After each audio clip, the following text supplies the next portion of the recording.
You always knew the words to calm the children, Ellen. As for me...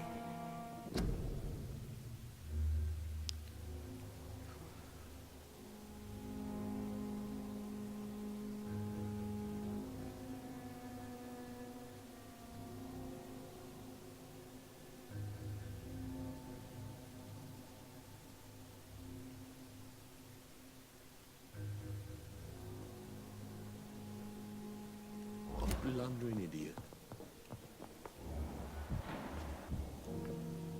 Good evening, sir. I'm Dr. Reed. May I help you? I don't know if a third opinion is needed. Your colleagues are already arguing about my condition. I see. Would you mind telling me more about your situation? I'm Harvey Fiddick. All I want is to get me bloody arm fixed properly.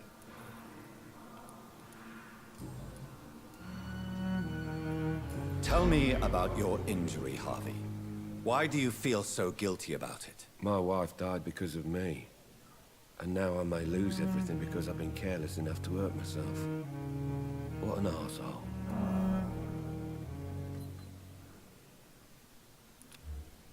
How could your job be responsible for your wife's death? I was working a double. She went out to bring me a hot meal and got caught in a German bomb raid. You can't hold yourself responsible for your injury, Mr. Fiddick. Unless you tried to hurt yourself. Of course I didn't hurt myself. But I can't work until my arm is fixed. My children need to eat, Doctor. Is there anything else that's bothering you? Can I help in any way? I'm all right. Considering the state of this place, I should consider myself lucky, I guess.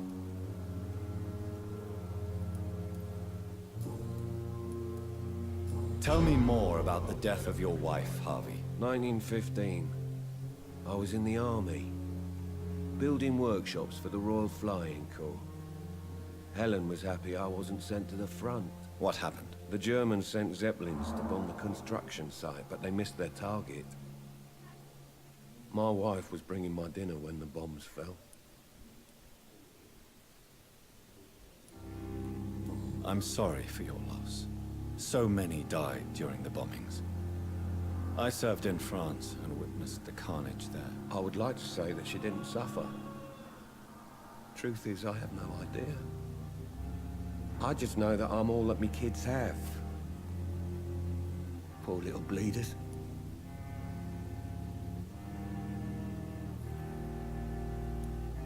How are your children after losing their mother? They were smaller then. The only good thing about this is my Ellen didn't bring them with her that night.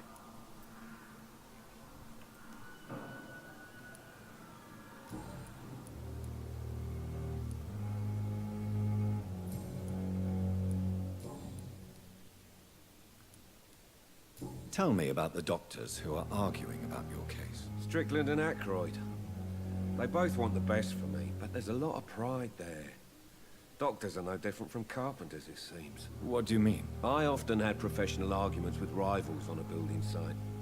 Difference is, I disagreed about wooden nails, not flesh and bones. Tell me about yourself, Mr. Fiddick. I'm just a regular guy waiting to get his arm fixed, so I can return to work and to my family. I was more curious about what you were doing before being hospitalized. I'm a carpenter, and a good one too. But that means I need both arms to feed my family, Dr. Reed. Are you satisfied with your treatment here? Well, it's clear that I've chosen a bad time to be injured. Forgive my bluntness, but you seem overwhelmed by cases of the flu. I won't lie to you about it. I'm afraid we are. Are you sure you don't want to operate yourself, Dr. Reed? I have the feeling you're very capable.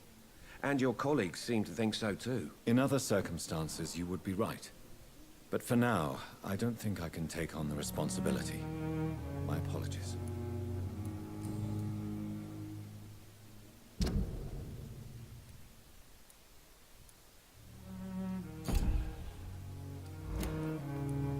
Goodbye for now, Mr. Fiddick.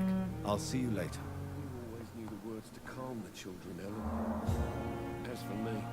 What can I do for you, Doctor?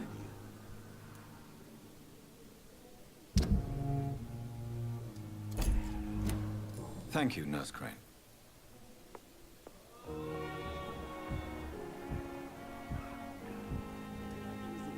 Good evening, sir. I'm Dr. Reed. I believe we're going to be colleagues. Reed? Yes, I've been informed about your arrival. I'm Waverly Ackroyd. Welcome aboard, I suppose. Does my arrival inconvenience you in some way, Dr. Ackroyd? Let us just say that I don't particularly share Dr. Swansey's enthusiasm for hiring you. What we need here are reliable professionals, not overrated dabblers.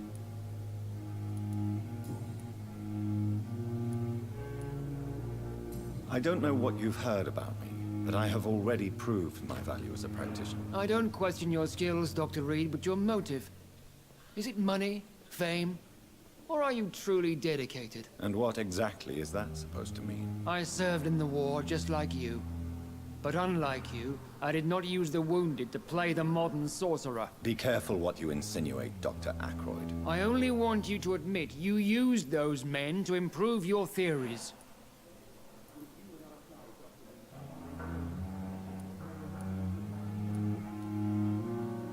This is ridiculous. My blood transfusion technique saved many lives, and you know it. You see? That is exactly what I hate about people like you. You avoid this kind of accusation instead of facing reality. It seems you have bad memories of your military service. I refuse to see this industrial slaughter as scientific progress. War only reveals the worst in men. We can at least agree on something, Dr. Ackroyd. Do you need my assistance? Not at all.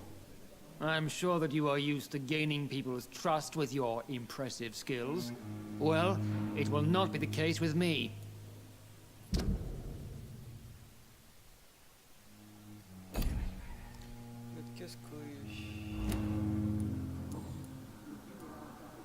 Tell me, Waverly, what do you think of Dr. Strickland's enthusiasm for his experimental research? Strickland is playing with his patients' lives for pride and glory.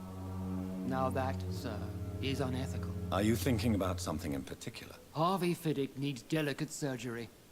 I believe we should stick to the usual procedure, but my young colleague obviously disagrees. And are you not afraid that your rivalry with Strickland may be blinding you? Rivalry? I guess you could call it that. But I will never be childish enough to let my personal feelings affect my judgment.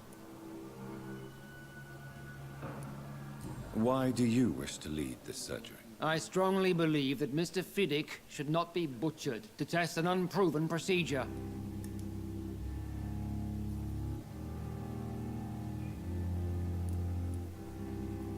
If you are going to lead this surgery, I'm trusting you to assume the consequences of your actions, whatever the result. I'm not the kind of man who runs away from his responsibilities, Dr. Reed. There is no need for you to be looking over my shoulder.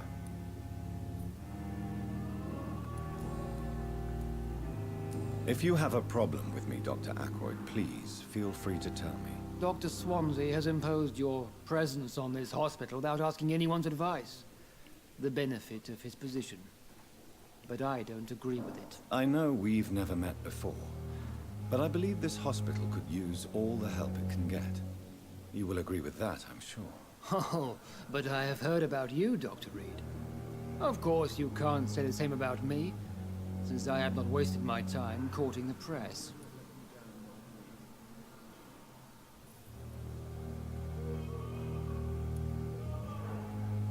There is no need for such animosity between us.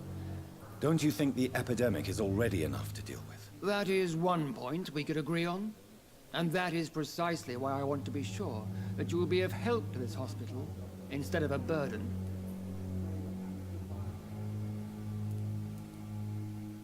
Since your tenure in this hospital is longer than mine, perhaps you can tell me more about this place. Let's just say I'm tired of the carelessness around me.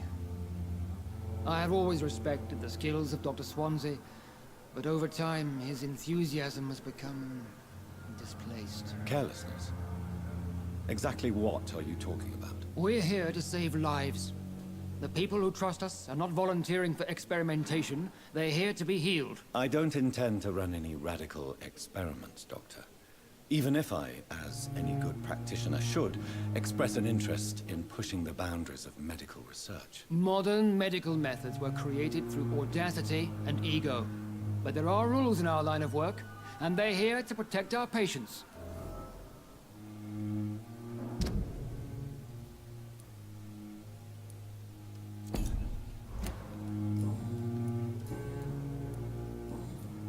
Thank you for your time. We'll talk later.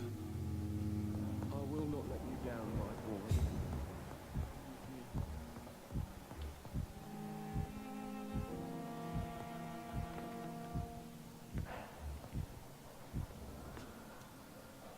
Good evening, madam.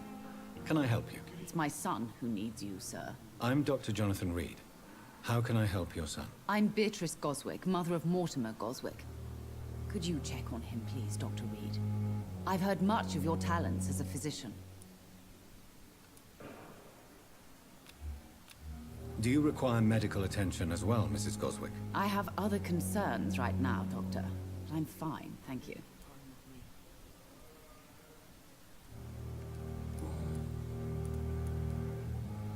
What do you think of your reception here?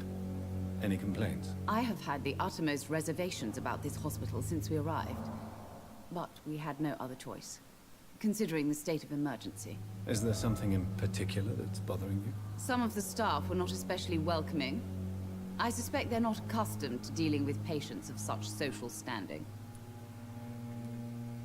Tell me more about your arrival at the Pembroke Hospital. What gave you such a bad first impression? The ambulance driver was quite rude, for a start. And that nurse, Miss Hawkins, seems to have quite a dubious attitude. What do you mean? She managed to secure a bed for my son despite the epidemic. It was a relief, but it wasn't cheap.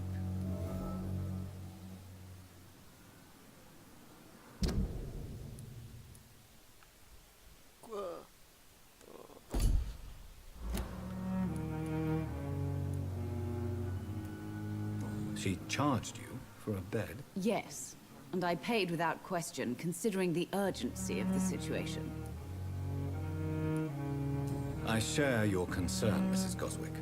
Be sure that I'll talk to the people involved. I don't expect compensation, Dr. Reed. But I'm aware such behavior would not be tolerated in other hospitals. What can you tell me about yourself, Mrs. Goswick? Not much to say. Just take care of my Mortimer and I'll cover all the expenses. That's all that matters. May I ask if you have an occupation, Mrs. Goswick? I'm a teacher by profession. I teach young women who are more ambitious about their futures than their families. Are you really that rich? Most of the patients here are of a more humble origin, if I may say so. Yes, thanks to my husband. May he rest in peace. I can cover any needed medical expenses.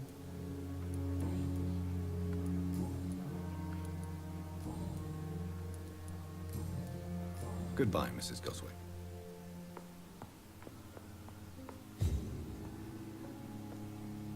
Good evening. I'm Dr. Reed. Can I help at all? No, Really? Why are you here, then? I don't want to talk. My throat hurts too much. I suppose that this pain is the reason you're here. Is someone taking care of you? Yes. And no. Could you at least tell me your name, sir? Mortimer. Mortimer Goswick. How painful is your throat, Mr. Goswick? So painful I'd rather not talk at all, Doctor. I'm sure you realize a doctor and his patient have to communicate, sir. Would it help if I gave you some paper and a pen? Not really. I see. Then maybe it's not just your throat that hurts, Mr. Goswick. Perhaps your sore throat is just the consequence of something more hurtful. Yes, maybe. But I don't want to talk or even write about it now. Why did your mother have you hospitalized here? She seems convinced this is a bad hospital. My mother just wants the best for me. She won't rest while I'm here. She'd go all the way to hell and back to help me. Is your mother bothering you?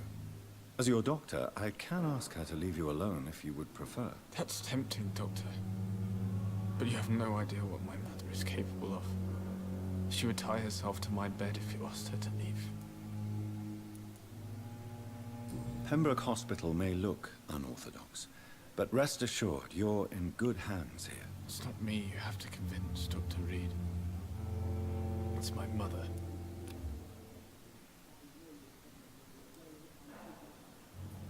Do you need any help? I'm afraid I may, sir. I don't mean to be a burden. I will see you later.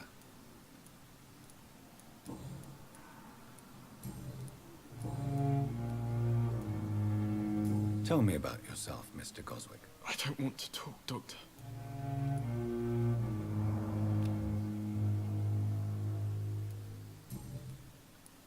I have to go now, sir. But don't hesitate to contact me if you need any help. Good evening, sir. Doctor.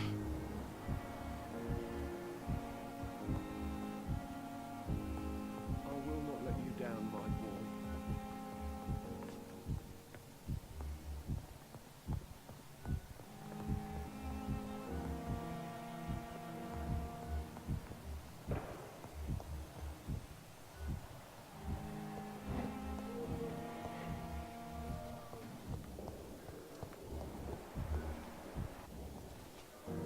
Good evening, nurse. Good evening, Doctor.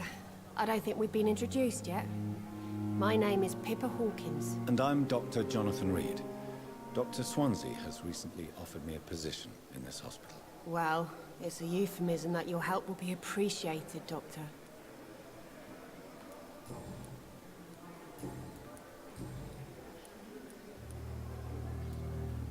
How would you describe the situation at the Pembroke Hospital? It's serious. The flu is wreaking havoc amongst the staff and patients. We are running out of everything. Nurse Hawkins, the Spanish flu won't last forever. Even the Black Plague didn't kill everyone. I wish I could believe you. But what if this epidemic was worse? What if in the end, nobody was spared? You must get a hold of yourself, nurse. Sorry, I'm exhausted. No one has any idea when this epidemic will be over.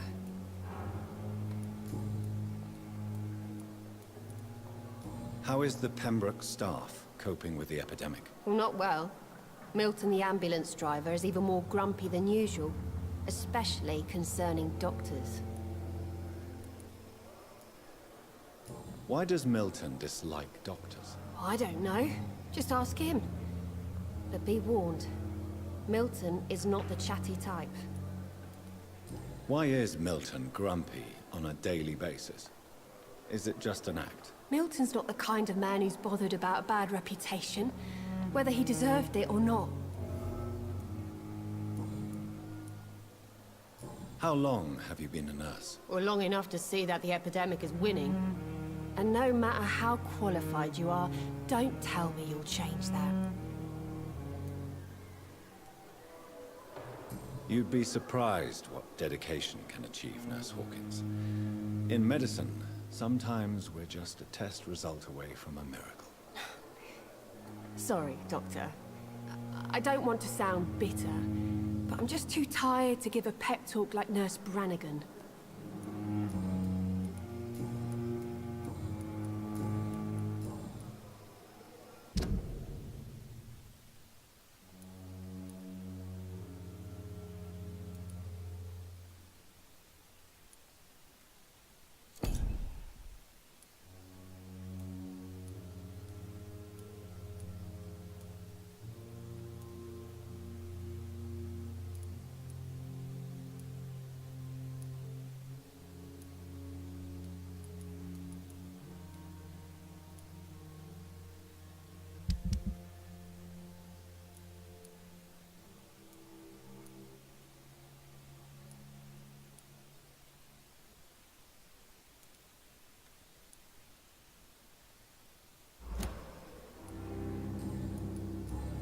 Goodbye, Nurse Hawkins.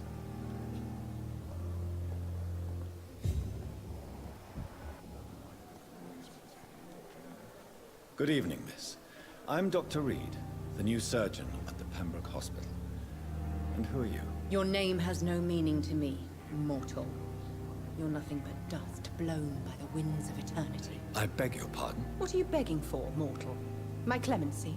Well, tonight maybe I'm inclined to mercy.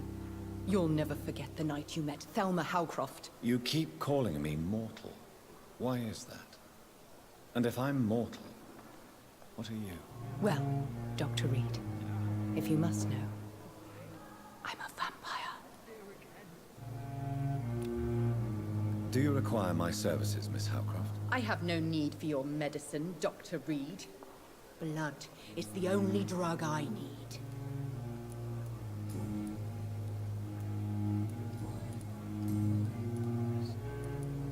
And why do you believe you're a vampire? I don't need to believe anything. It is what I am. It is what I feel within this hollow shell of flesh. Please, describe to me how you feel. What is it like to be a vampire? I can hear my body crumble from the inside as my flesh cracks and fades. I sense the last pulse of postulant blood within my drying veins. I need new blood.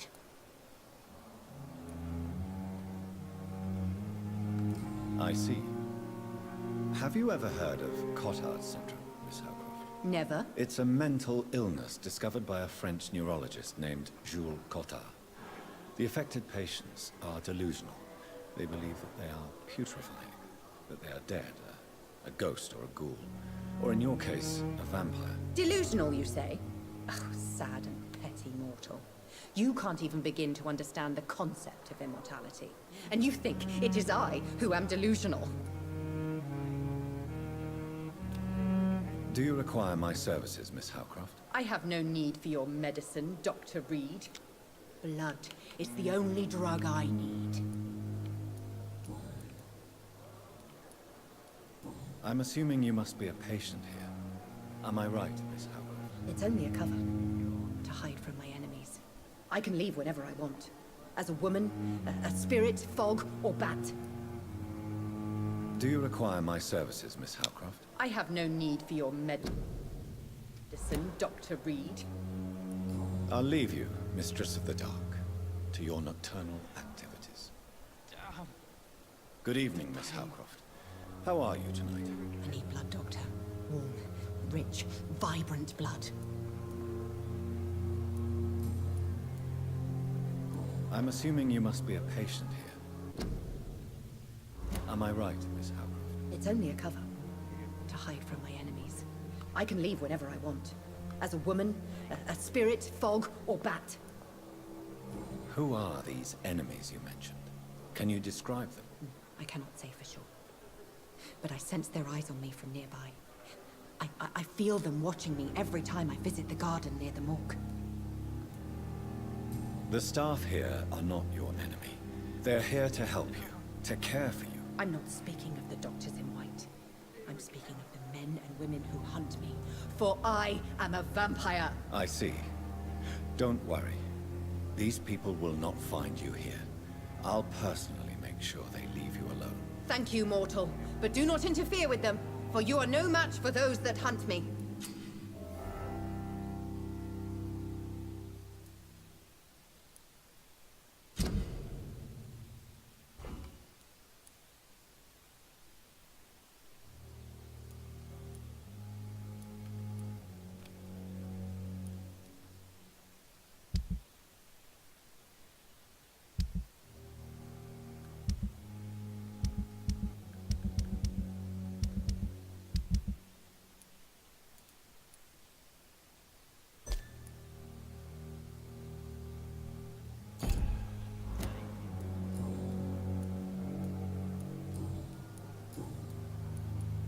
Who are you really, Miss Howcroft?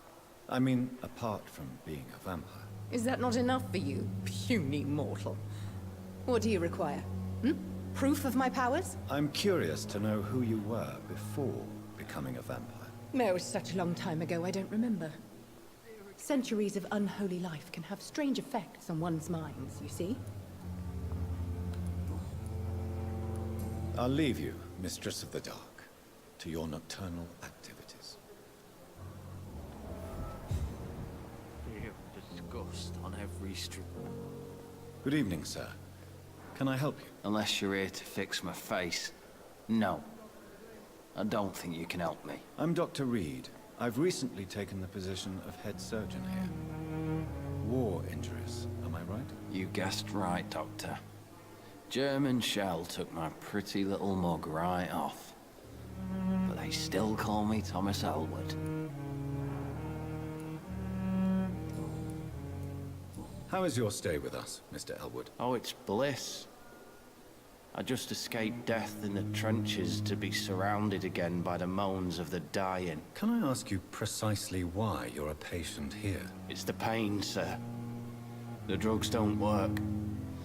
It just hurts under the scars, if you get my drift. Who is treating you? Is someone in particular looking after your case? Nobody since the old and tired doctor spoke to me. Started to think I was forgotten about. Wouldn't blame you. You don't seem worried by that. My face hurts so much more when I smile or cry. I've learned it's easier not to speak. But be assured I'm smiling inside. Can I do anything for your pain? Nurses gave me a bunch of pills. No effect. Told you. It's like the flames are under my skin, burning away. Soldier, do you need assistance? I'm fine. Just do something for this pain, will you? That's all I'm asking.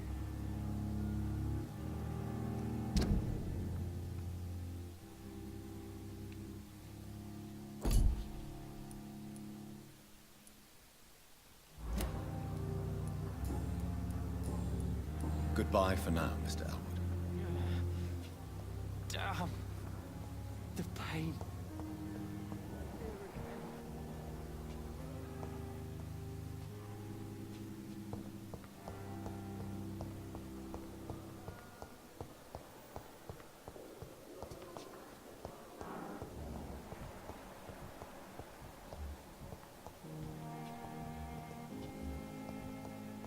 It's locked.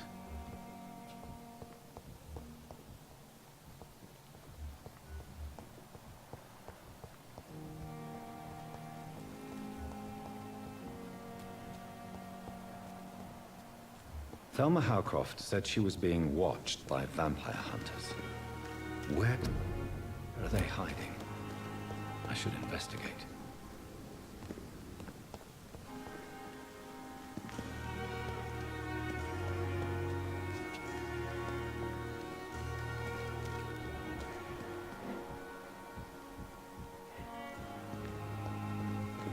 I'm sorry you ended up on my plain and cold medical bench, sir.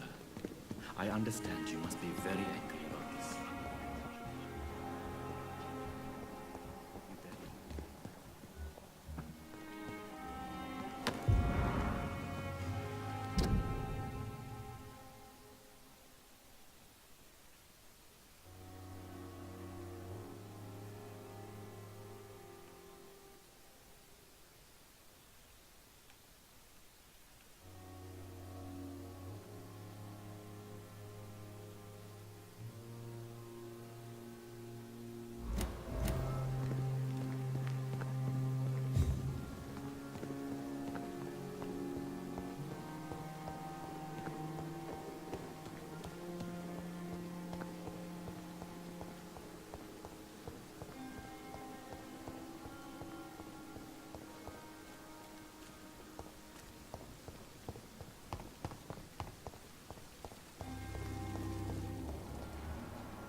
Good evening, Milton. Good evening, Doctor. Still trying to save lives?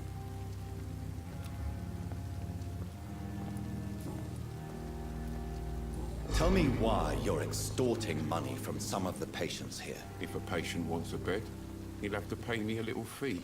That's all. Where did you get the idea for such an immoral scam? Funny you should ask. The first time it was from a patient who bribed me to get a bed. It's only then I realized I could make a fortune.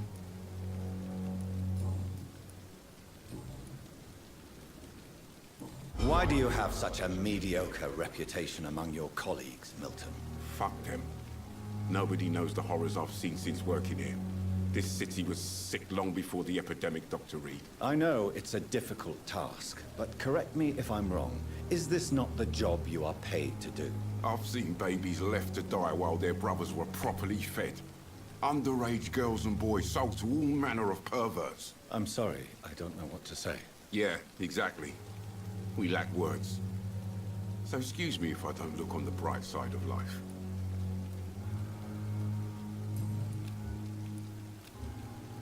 Goodbye, Milton.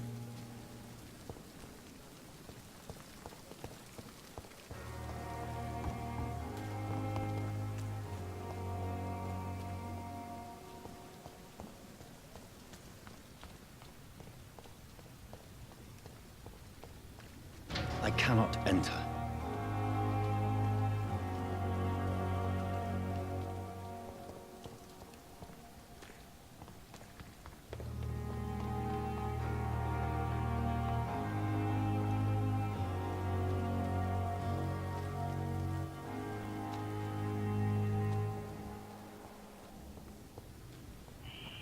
Scowl voices in the garden. I should investigate. If they were to find somebody.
soul.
Lively! It's on to us!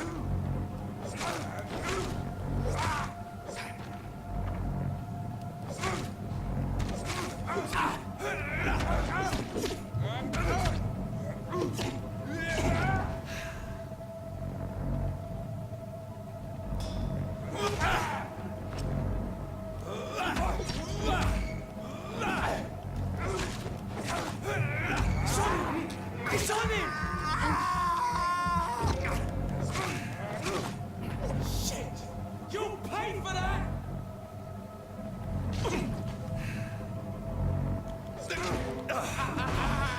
Don't like burning, does it?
It's locked.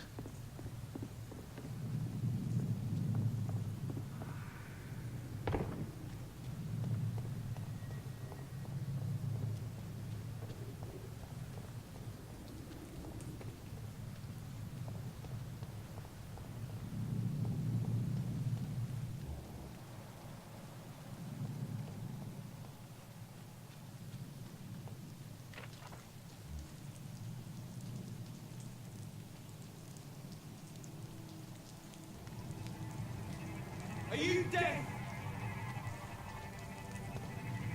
See him? It's a leech! Get it!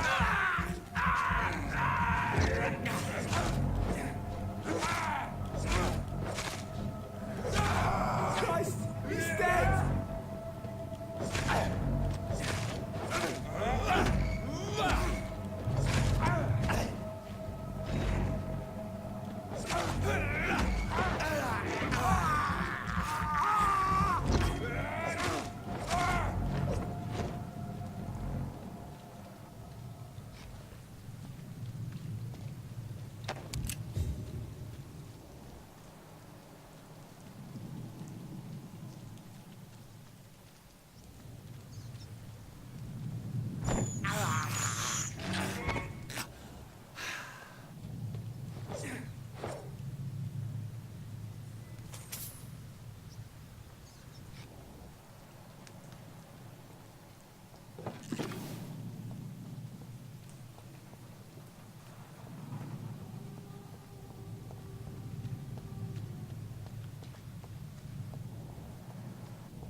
So, Mr. Hooks and Nurse Hawkins are an item.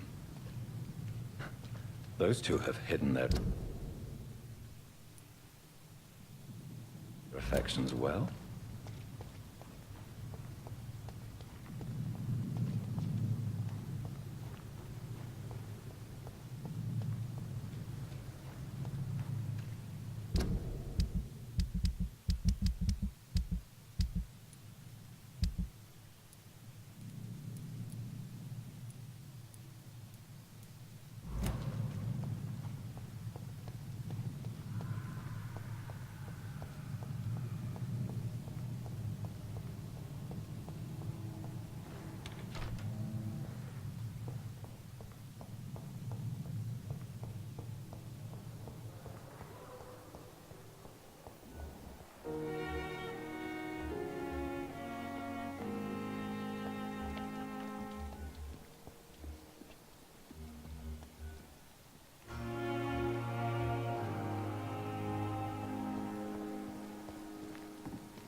Good evening, Milton. Good evening, Doctor. Still trying to save lives?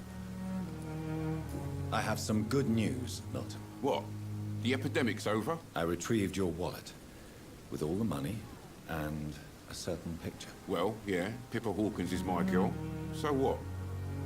Is it the difference of skin colour that bothers you? Not at all, Milton. Good. Please, take this money anyway. To remind you to keep your mouth shut. Not everybody is as broad-minded as you, Dr. Reed.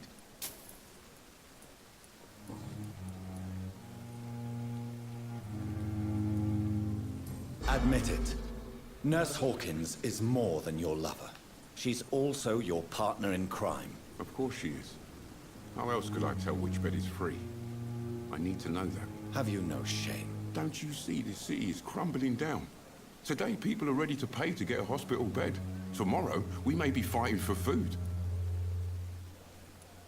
What's going on between you and Nurse Hawkins? Pippa's tired. Tired of all this shit. Tired of all those corpses piling up. She's as depressed as I am. During the war, I witnessed a few couples just like you come together in difficult circumstances. It can be very damaging. Maybe you're right. But we support each other.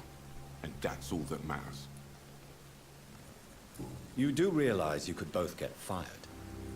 Hospital staff are not meant to have intimate relationships with one another. Come on, Dr. Reed. Do you know how many rules are broken in this hospital every day just to keep it running? There's nothing wrong with what we're doing.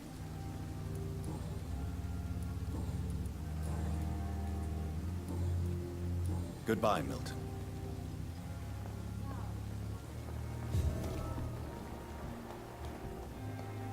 Another night.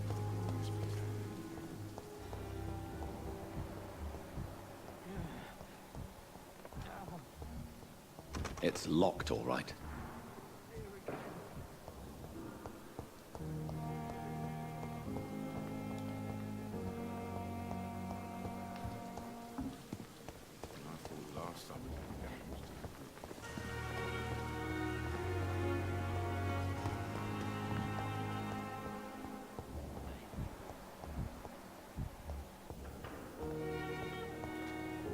Good evening, Nurse Hawkins. Good evening, Dr. Reed. Milton cheats patients out of their money at this hospital, Pippa. Are you his accomplice? Yes, I am. Is this your definition of being useful? By abusing the sick and poor? No. It is my definition of getting out of this useless life once and for all. Why do you do it? Why not? Most of the sick who paid for a bed are already dead, or will be soon.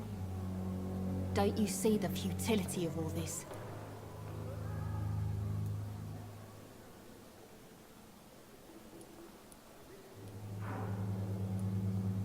How can you be affected by the misery around you, and be so heartless at the same time?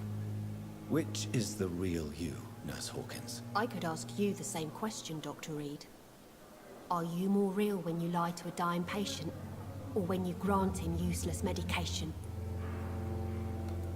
Whose idea was it? What difference does it make? We did it together, and I'm guilty as charged. Answer my question. It was my idea first, even though Milton would say it was his, to protect me. Why do you do it? Why not? Most of the sick who paid for a bed are already dead, or will be soon. Don't you see the futility of all this? How can you be affected by the misery around you, and be so heartless at the same time? Which is the real you, Nurse Hawkins? I could ask you the same question, Dr. Reed. Are you more real when you lie to a dying patient, or when you grant him useless medication?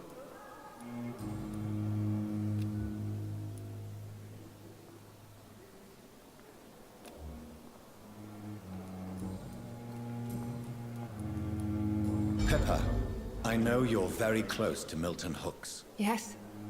Milton Hooks is my man. If you want to report me for that, just feel free, Doctor. I have no intention of reporting you, Nurse Hawkins.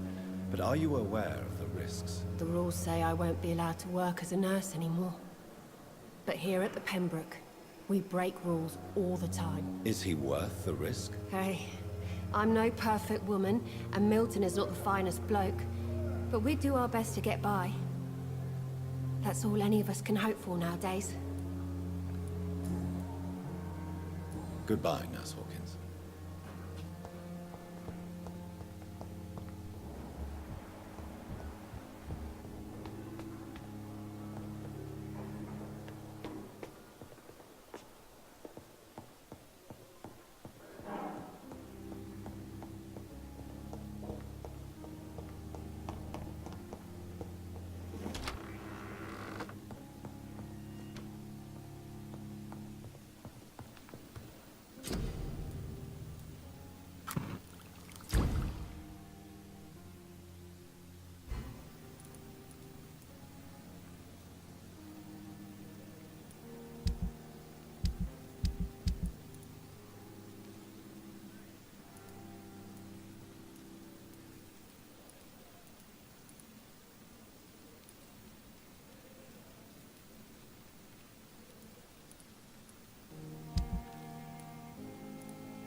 William Bishop's blood is much more unstable than human blood and shows extensive mutation. But this is not what happened to me. I must keep on searching. The sun is about to rise. I can feel it. I'll continue tomorrow night. I have so...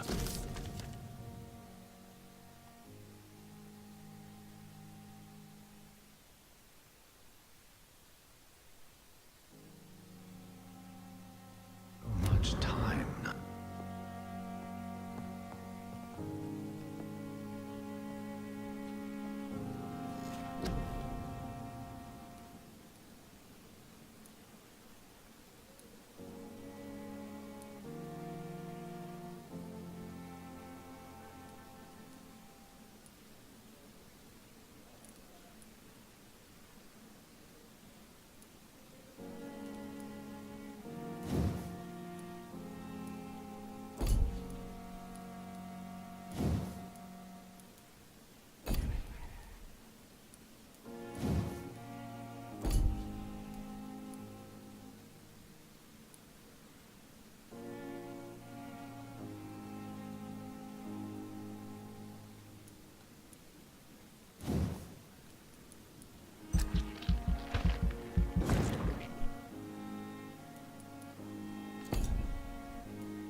If I'm to stay here until my research is complete, I'd better learn to hide my true nature from the mortals. But what about my thirst for blood?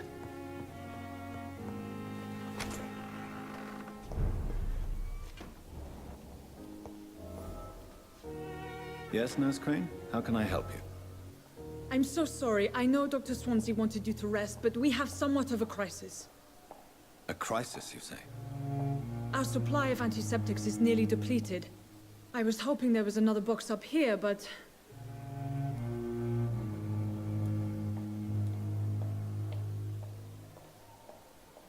What type of hospital are you running? No antiseptics? You have been away too long, Doctor. With the war and now this epidemic, supplies have been running scarce for months now. I may have a solution. In France, during the war, drugs shortage was a daily problem, and we had to use our wits to overcome the shortages. However do you mean? If combined correctly, certain household chemical products can be used in a pinch instead. Now, where's the hospital storeroom? The storeroom? Fat chance. This is the Pembroke, and space is luxury we don't have. Everything used to be stored in the old morgue. Perhaps I should look there first. Where is this morgue? It's the large building behind the hospital. You'll need to go in the back door because it's been sealed off for sanitary reasons. Take this key. It opens a small back entrance at the end of a narrow street. The abandoned morgue behind the hospital. A small door at the end of a narrow street. On my way then. Thank you, nurse.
lucky to have Dr. Reed around.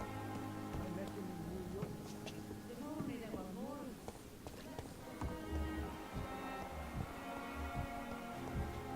You are going to reveal all your secrets to me. Even the darkest thoughts. Good evening, Miss Howcroft. How are you tonight? I need blood, Doctor. Warm, rich, vibrant blood.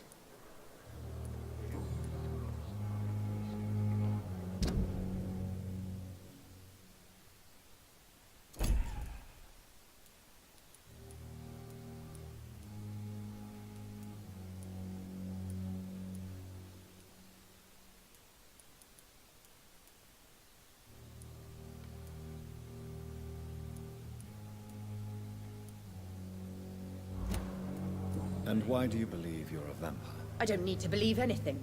It is what I am. It is what I feel within this hollow shell of flesh.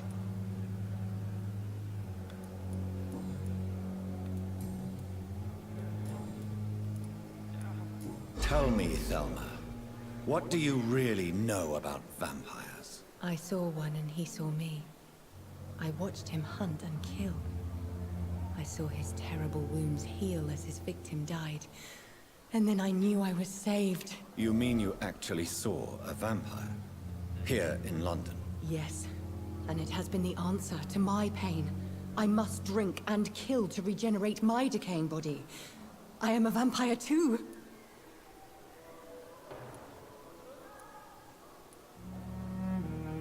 You are no vampire. You are a delusional woman, convinced she is something she is not. How convenient to call delusional anyone who does not share your precious rationale, Dr. Reed.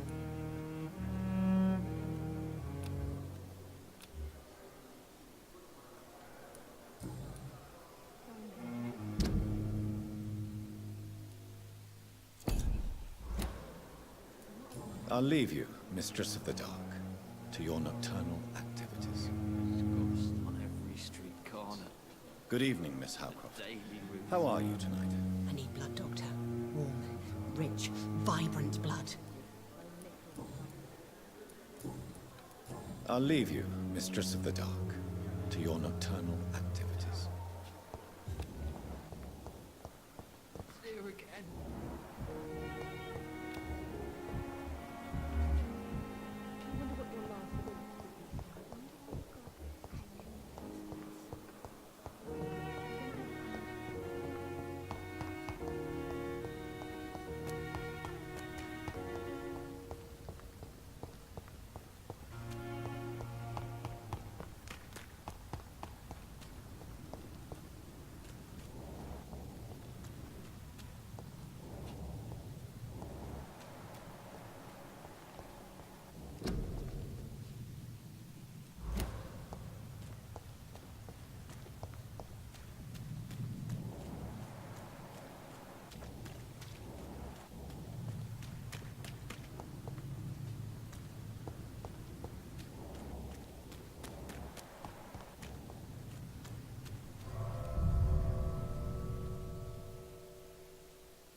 cannot enter.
Behavior is similar to the infected William Bishop. Must be the same strain. This sickness moves faster than influenza.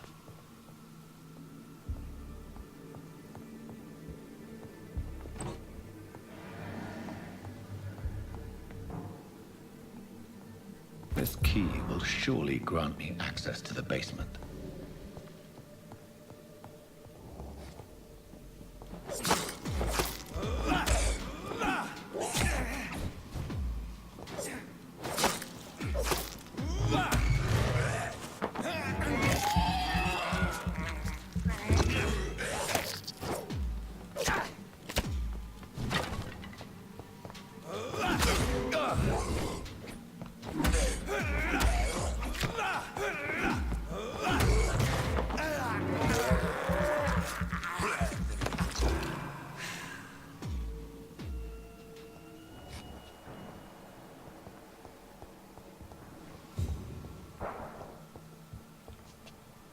It's locked.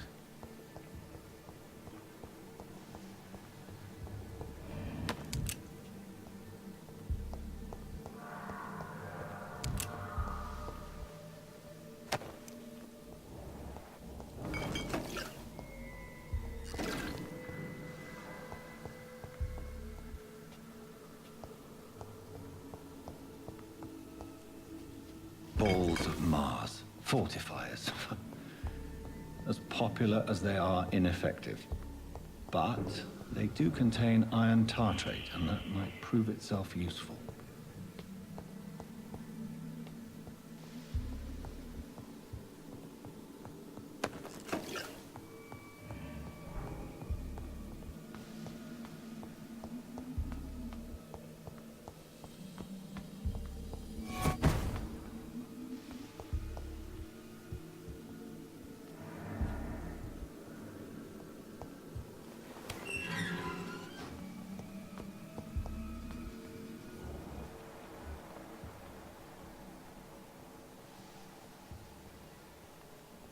These skulls feed from corpses and the husks of animals. They're not after blood.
Mr. Connor's injuries don't match the report. I'd better look into this. It's locked, all right.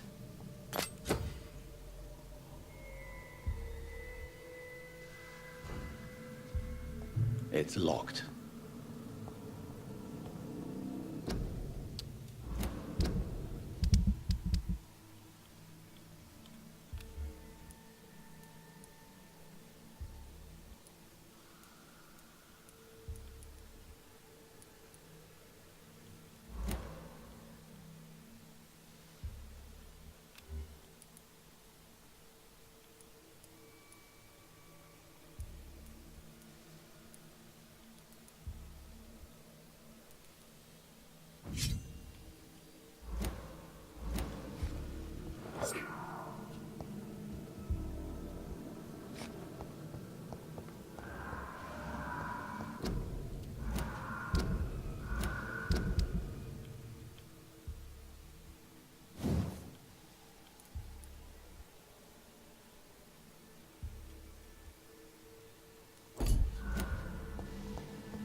Traces of a pinkish foam at the corner of the lips. Some sort of drug overdose, perhaps?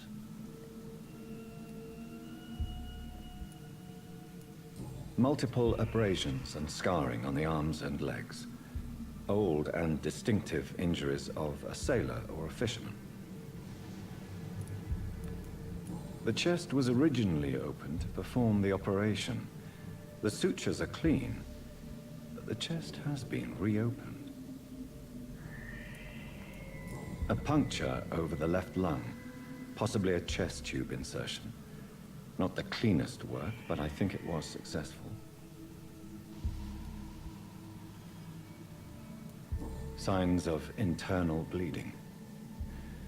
So, Dr. Tippett's anesthetics were incorrectly dosed, causing the patient's death. And then, he tried to operate on him again. Tippett has made an egregious error. It's time we talked.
scowls can be so ferocious. I'm not sure I can defeat them without becoming stronger. To drink blood is so tempting.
Good evening.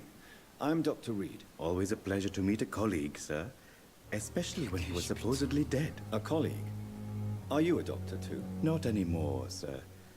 I used to be Dr. Rakesh Chadana. Now, I'm just Mr. Chadana, pawnbroker and humble guardian of this morgue. What do you mean, you used to be a doctor? Was your license revoked? No, sir. It is just that I like to be precise.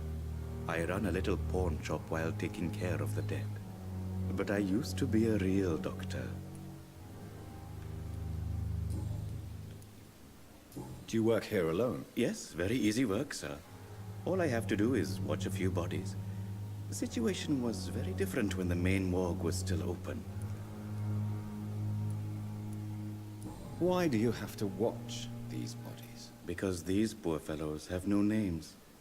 We keep them in case someone comes looking for the missing. Sadly, very rarely happens.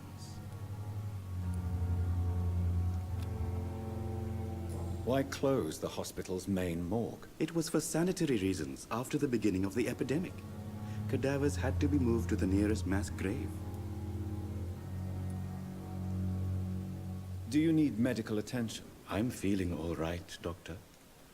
But perhaps it is because I, too, am used to the smell of the dead.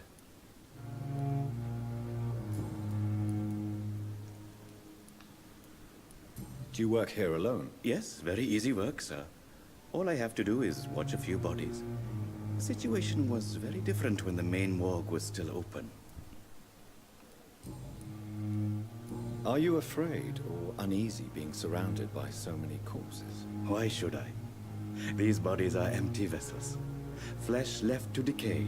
Poof! No soul anymore. All gone. An interesting point of view. And quite an exotic one, too. Most people fear, or at least have a respect, for dead flesh. Sir, as a medic during the war, I learned to face my death and the death of others. It's the pain we have to tame, not death itself. How did you get this job? After I left the army, I worked as an undertaker down by the docks. A dangerous place with many an unpleasant business there. Milton Hooks helped me get a job here.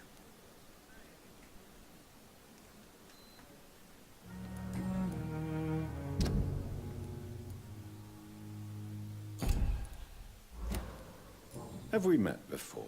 I don't think so, sir. Why? When we first talked, you said you were glad to meet me since I was reported dead. Funny story, sir. Your sister came here a few nights ago. You were missing, and she was looking for your body. She must be very relieved now.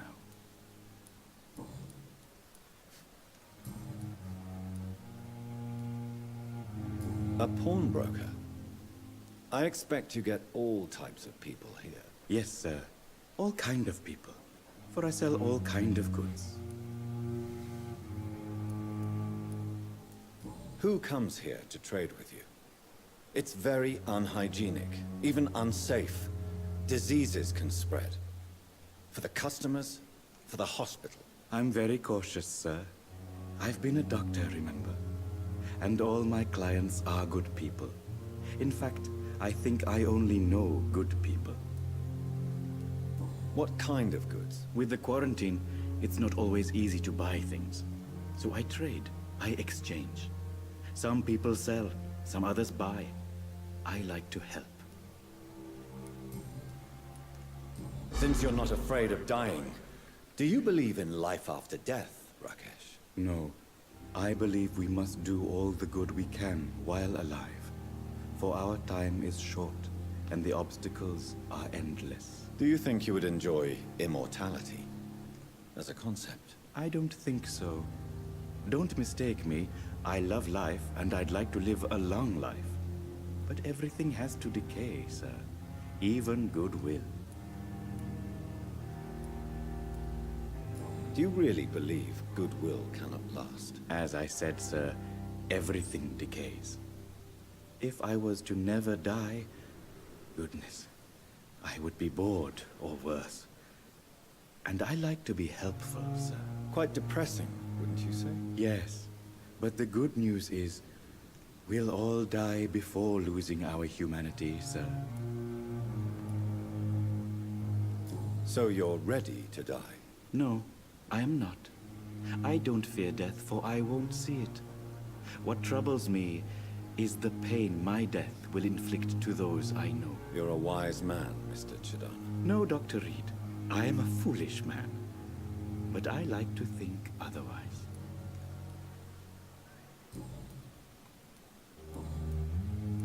Please show me what you have to sell. Of course.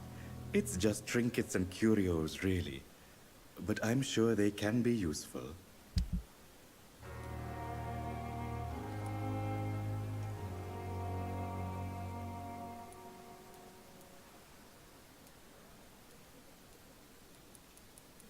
Ouais, ça va bien en place.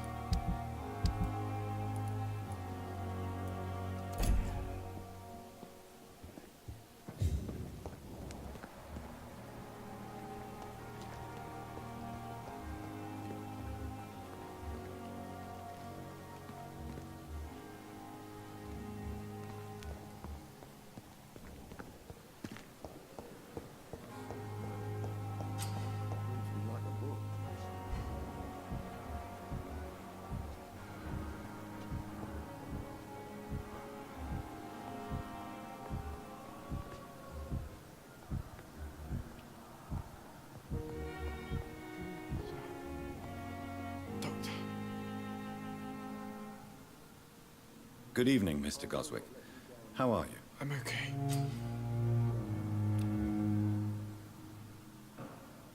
Do you need any help? I'm afraid I may, sir.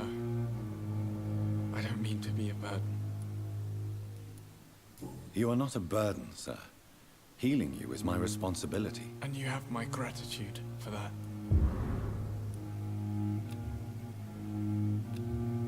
I have to go now, sir. But don't hesitate to contact me if you need any help. Don't waste your time with me.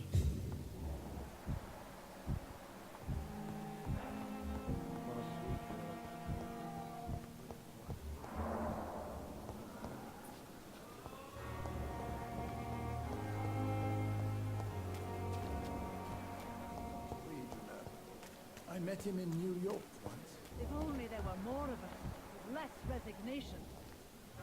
Good evening, Dr. Tippett.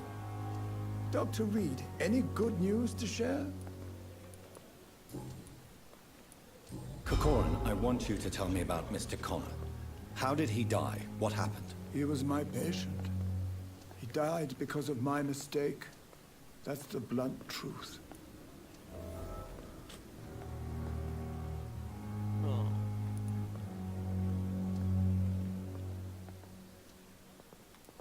What was the nature of the mistake? It was a twofold error. My diagnosis was wrong, and the administered dosage was too strong. Why not stop practicing? Are you mad? I killed that man, I admit it, and it won't happen again. I have saved so many lives since then. Who was this patient? I don't know. Some sick man from the docks, maybe a fisherman. I had no time to talk with him. No one claimed a body.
Goodbye, Dr. Tippett.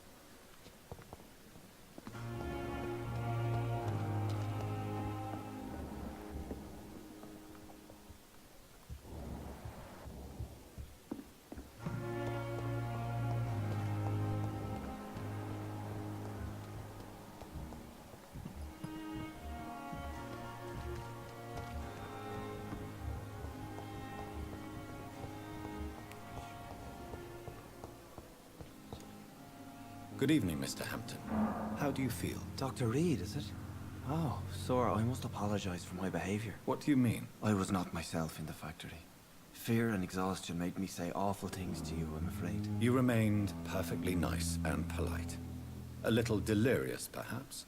But who wouldn't be after enduring an abduction? Thank you, Doctor. That's a relief. Now all I need to do is rest and return to my flock. Do you know Thom Watts, the bartender from the Turtle? I met him before I found you in the canning factory. Thom? Yes, of course. Always the helping hand, good old Thom. Without men like him, corruption and despair would have wiped out the East End long ago. People are still in despair. How could it be otherwise? The authorities have left us all to rot in this contagious nightmare. No drugs, no advice, nothing. It's a damn shame. Who should I avoid in this part of town, then? Any particularly evil figures? Not really. Most men and women are just doing their best. And it's not my habit to speak ill of people I know, Doctor. How did you end up in William Bishop's den? I had received alarming news about his recent behavior. I went to his place and he refused to let me go. Why did he abduct you? William was an alcoholic. His addiction suddenly changed to blood. I don't know why. Just like a patient I met here. This Miss Hawcroft. You dared to enter this awful place alone. You're a hero, Mr. Hampton. Or a fool. I'm just a man trying to help his friends, Dr. Reed. William Bishop was a conflicted soul, searching for light. What is the general situation in the East End docks? The situation has always been tough, with a lot of tensions between the gangs and the dockers' trade union. The Wet Boot Boys are very nervous since they lost their leader. Who leads the gang now? Since Clay Cox went missing, it's his wife Edwina who runs the show, with the assistance of her minion, Booth Digby. Has the gang been threatening you? Ah, no. I've had this nickname for so long, you know, the sad saint of the East End. No one dares to bug a saint, not even criminals.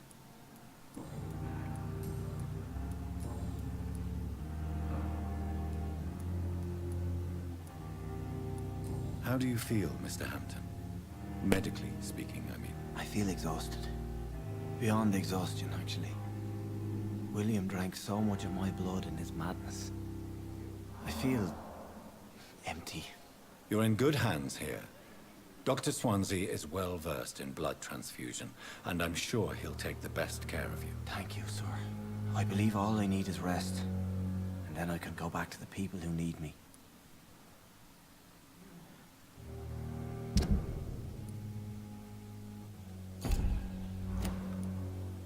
What do you do for a living, Mr. Hampton? I can't help but notice the cross around your neck. I manage a night asylum for the poor and homeless of the docks.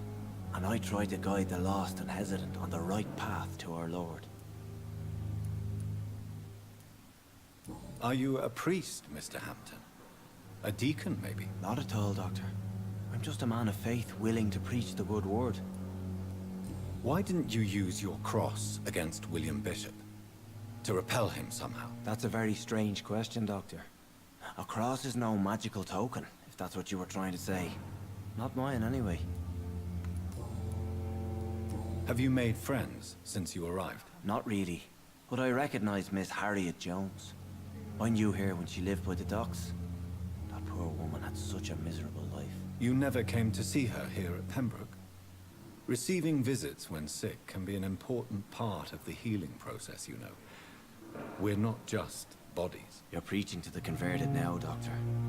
To be truly honest, I thought she was dead. She left the docks many months ago. Goodbye, Mr. Hampton. We'll talk again later. It's locked, all right.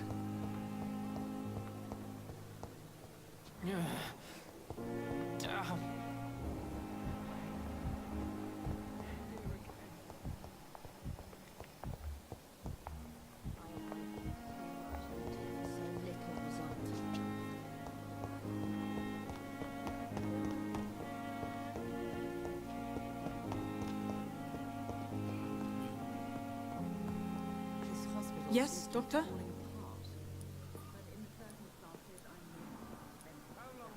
Why then do you always work the nights? Don't you ever sleep? At the Pembroke, we're always hands on deck. Your dedication to the Pembroke does you credit, Nurse Crane, but when do you sleep? We staff get our sleep when we can, Doctor. Nursing is a vocation, not the labor of a journeyman. Lack of sleep and the medical profession always ends in disaster.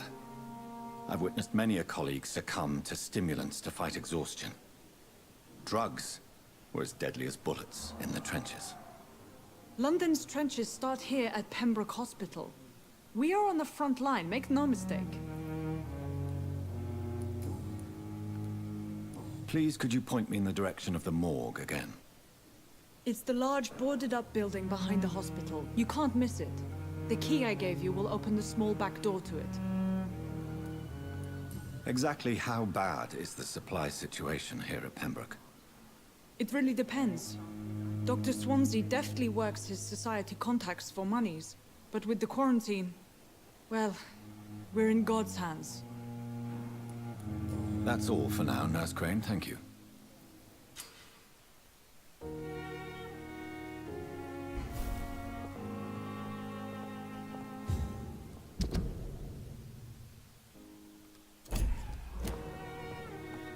This hospital seems to be falling apart. But in the circumstances, I'm...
The flower's dying. It needs water.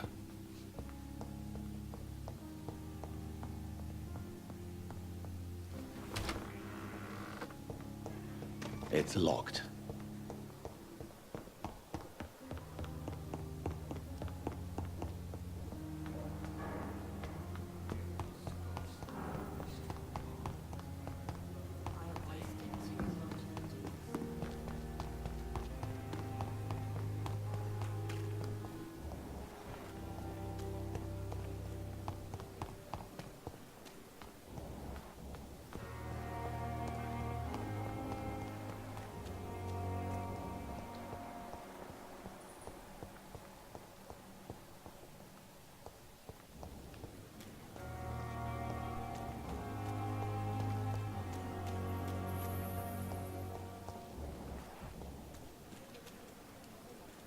Please, sir.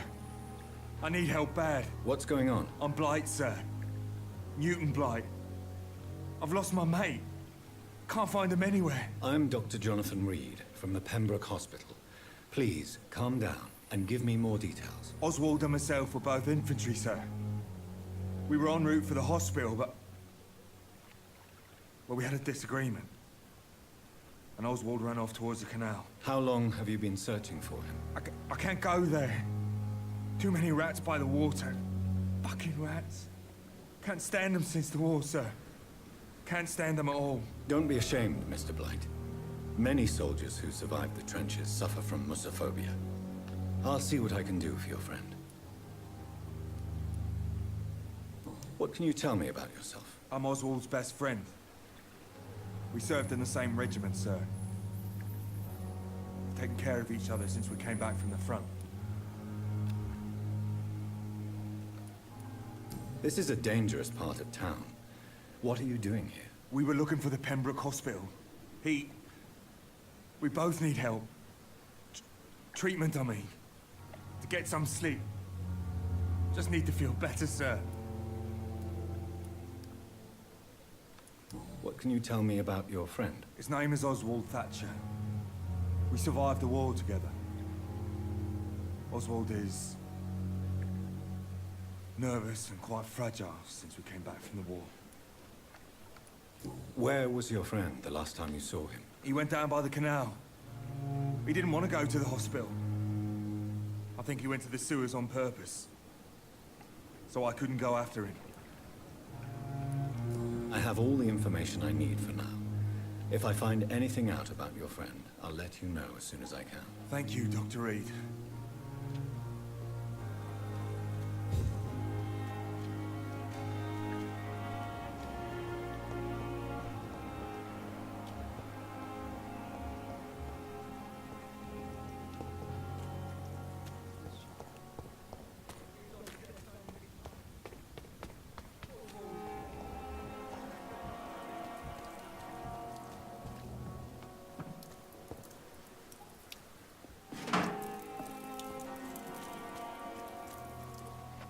Good evening, Mr. Cox. Dr. Reed. Still working at night, I see. I like that. And why is that? People who don't sleep at night always seem more alive to me. More interesting, one way or another. You're lucky to be alive, Mr. Cox. I hope you're starting to take better care of yourself. This place is full of sickness and decay. How could I get better in such a dump? Consider yourself lucky that I'm treating all of my patients equally. But don't push your luck. Don't play the innocent with me. I'm sure you have good reasons to act this way. And also weaknesses that can be exploited.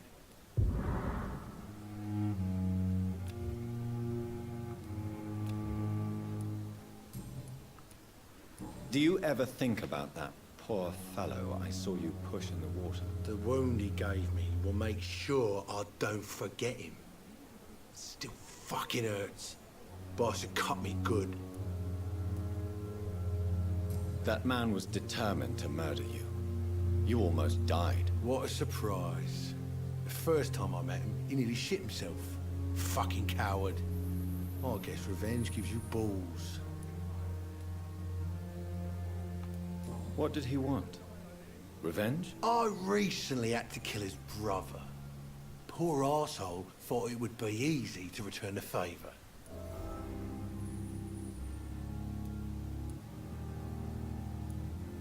You're a monster, Mr. Cox. An ungrateful and disgusting man. I'm the toughest bastard you'll ever meet, Dr. Reed. And I don't give a fuck what you think of me. How is your hospitalization going, Mr. Cox? This is a shitty place with shitty staff. As long as I'm treated all right, I'll be fine. What's wrong with the Pembroke staff? That bastard you sent to bring me here, Milton. I thought he was going to break all my bones before I reached my bed. I see. Any other smart comments? The nurses aren't too ugly. Especially that foxy one, Nurse Crane. Pretty brunette, tough attitude, all like that. What's wrong with the hospital? Come on, Dr. Reed. The place is a dump. Smelly, sad, and dirty. But you're alive thanks to the efforts and dedication of the staff here, aren't you? What are you expecting, a medal? I thought that saving lives was just part of the job. Must be an unsatisfactory profession at this time, I'm sure.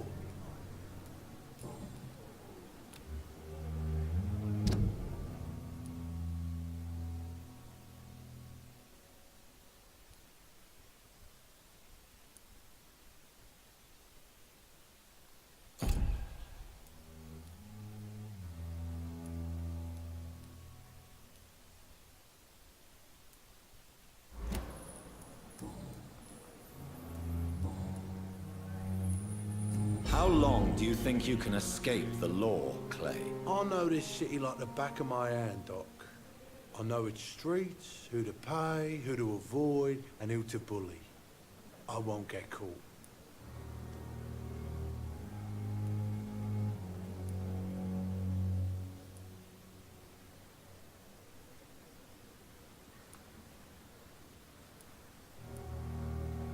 We can't escape the consequences of our actions. The past catches up with us in the end.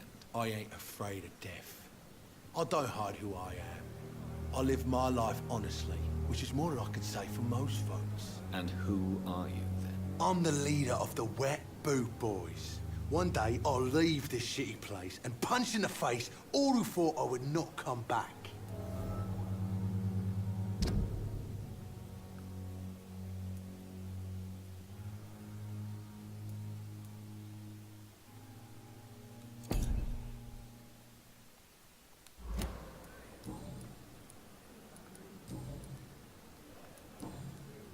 I'll leave you for now, Mr. Cox. Pembroke is still standing after this other death.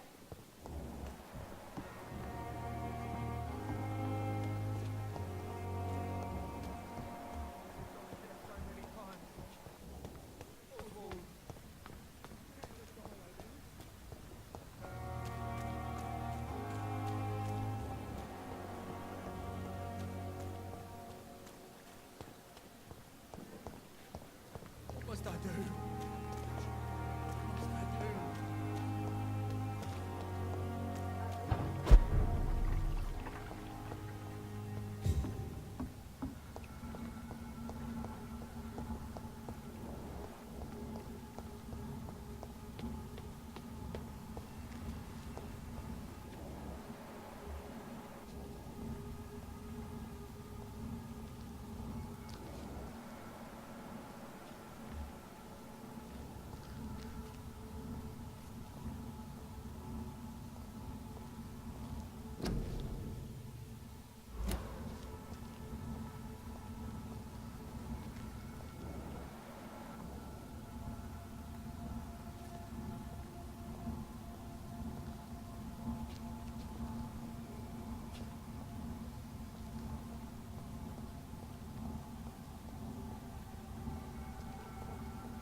I'll send you back in a fucking grave!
It's locked, all right.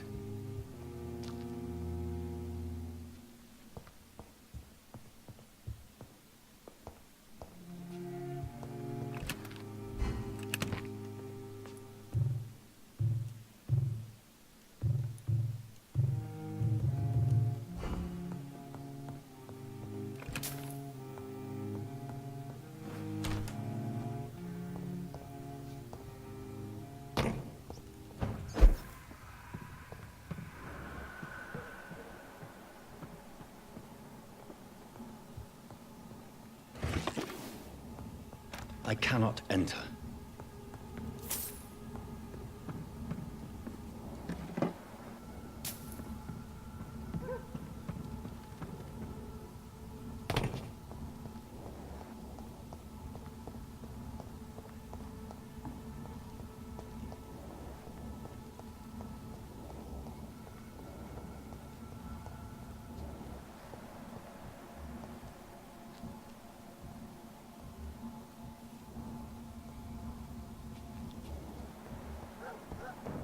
He's mine!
This is no place for a gentleman.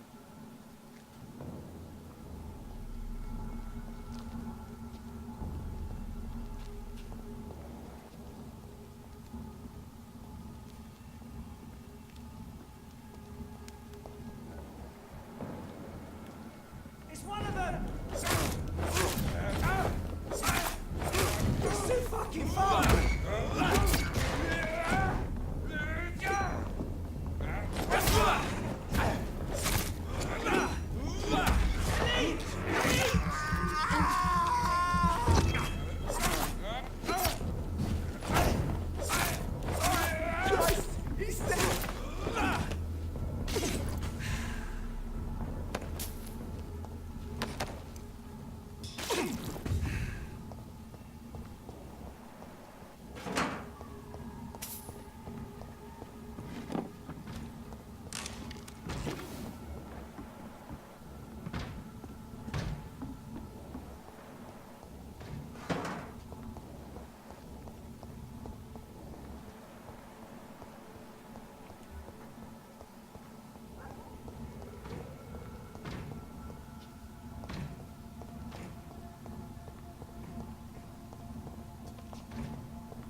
It's locked, all right.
Please, Jonathan, come in. Fascinating, is it not? In the last decade, so many mysteries have been brought to light with our microscopes. The human body, biology's penultimate frontier. The more we explore its boundaries, the less we're able to trace a clear line between life and death. You, my friend, have a foot in both countries. The view must be vertiginous. It's at least as vertiginous as chatting about vampires with you, I would say. This must be all so new to you. This area of town, the hospital, a brand new life. How stimulating it must be. I wish I could share your enthusiasm, Dr. Swansea. But my condition defies scientific categorization. Undead? Unalive? Immortality defies logic. I cannot express my thrill at this serendipitous turn of events. The world's most eminent specialist in blood transfusions, a vampire. One might say a gift from heaven.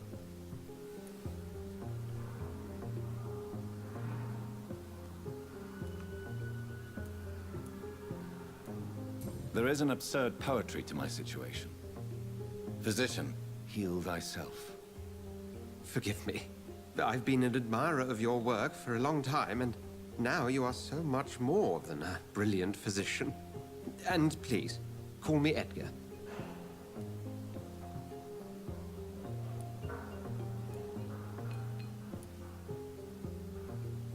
There is no need to apologize, Edgar. You offered me sanctuary when I had none. Very well. I have a task for you, Jonathan. Something that will require all your newfound skills. Please, go on. The Pembroke only survives through the generosity of our benefactors. Unfortunately, our main donor has found herself in a bit of a bind. Now, if you could help her out... A spokesman or politician is what you need. That's not my calling. And until I come to understand what has happened to me, I require discretion. Discretion is in order, Jonathan. Lady Ashbury has recently received rather indelicate correspondence that, if revealed, would jeopardize her position. And you would like me to eradicate this threat? By the stole, of course not. I would just like you to pay her a visit. Her ladyship is certainly near the tents outside, tending the sick. You can't miss her. Look for someone impossibly delicate. Accepted. I'll see what kind of trouble Lady Ashbury is in.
Do you need something, Jonathan? I have just a few questions. Then ask away. I'm at your service, Doctor. You mentioned something about a secret society. A brotherhood, if I recall. Could you elaborate? Certainly. I've been a member of the Brotherhood of St. Paul's Stole for several years. We are pledged to monitor and report vampire activity in England as impartial scientific observers. That explains your nightly wanderings about the docks and the questions you ask. I feel it wasn't mere coincidence that led us to that part of town. There was something as yet unseen that set those chain of events in motion. Yet you don't fear me. And still, you know the monster that lurks beneath the civilized surface. The Brotherhood has studied your kind for centuries. We believe you are as supernatural as a lion is to a gazelle. Since I'm the one working for you, what should I know about Pembroke Hospital? Well, for many years, we have been the only medical facility in this part of town that people can rely on. We support the community here, as well as provide health care. Where do we stand today? Oh, to be honest, we cope on a day-to-day basis.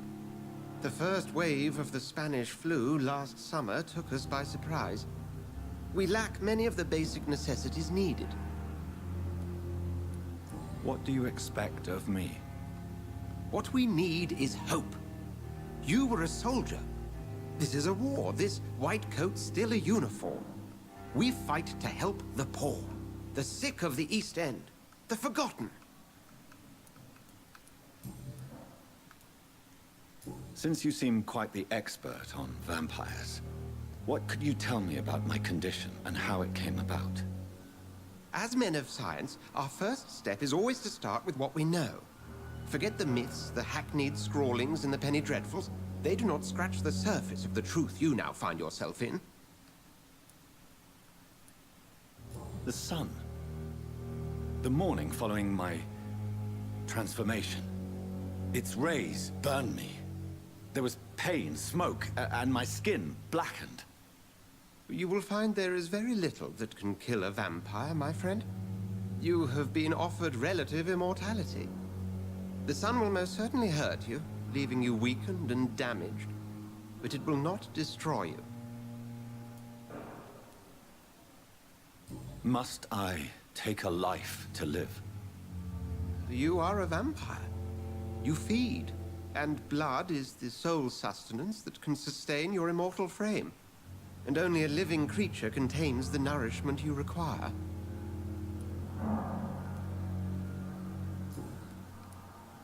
The man we pursued and slew in the canning factory, William Bishop, I believe, was he a vampire? He was a Skald, technically speaking. The debate rages as to their classification. Some think them a subspecies of vampire, others something else.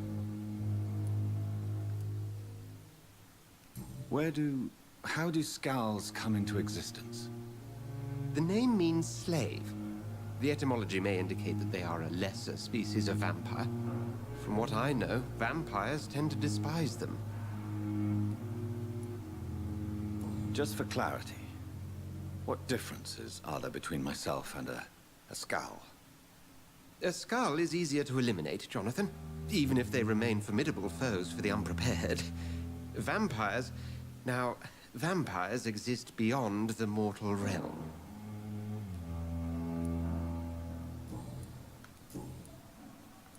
We'll see each other again soon, Edgar.